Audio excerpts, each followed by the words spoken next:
فرمائیں تو حضرات وقت ہو چکا ہے، میں شروع کر رہا ہوں یہاں سے کہ عرض کیا ہے کہ ایک فردوس تخیل میں بنا لی ہم نے، ایک فردوس تخیل میں بنا لی ہم نے، اور زندہ رہنے کی یہ ترکیب نکالی ہم نے۔ ایک فردوس تخیل میں بنا لی ہم نے اور زندہ رہنے کی یہ ترکیب نکالی ہم نے، اور کوئی دشمن ہی نہ تھا کس کے مقابل ہوتے، کوئی دشمن ہی نہ تھا کس کے مقابل ہوتے، آخرش اپنی ہی دستار اچھالی ہم نے۔ کوئی دشمن ہی نہ تھا کس کے مقابل ہوتے، آخرش اپنی ہی دستار اچھالی ہم نے۔ مطلب ایک شعر بلدا فرمائے، عرض کیا ہے اکثر بھائی بلدا فرمائے کہ پتھروں پر وادیوں میں نقش پا میرا بھی ہے، پتھروں پر وادیوں میں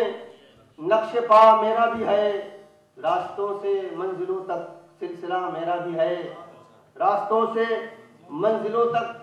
سلسلہ میرا بھی ہے، اور تیرگی میں آج اگر میں ہوں تو ہو سکتا ہے کل، تیرگی میں آج اگر میں ہوں تو ہو سکتا ہے کل، دسترس میں چاند ہو آخر خدا میرا بھی ہے۔ پتھروں پر وادیوں میں نقش پا میرا بھی ہے،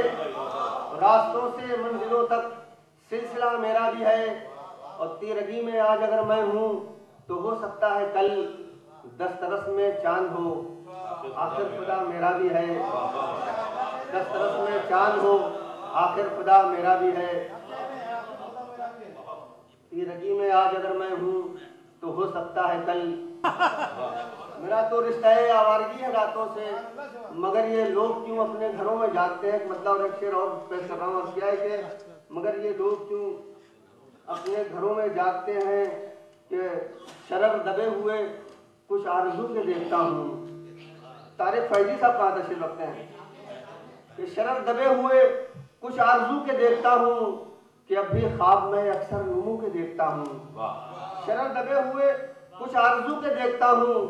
کہ اب بھی خواب میں اکثر نمو کے دیکھتا ہوں۔ شعر ملاحظہ فرمائیے گا کہ اب بھی خواب میں اکثر نمو کے دیکھتا ہوں، میں زندہ ہوں ہے تعجب کی بات میرے لیے، میں زندہ ہوں ہے تعجب کی بات میرے لیے، کبھی کبھی تو میں خود کو بھی چھو کے دیکھتا ہوں۔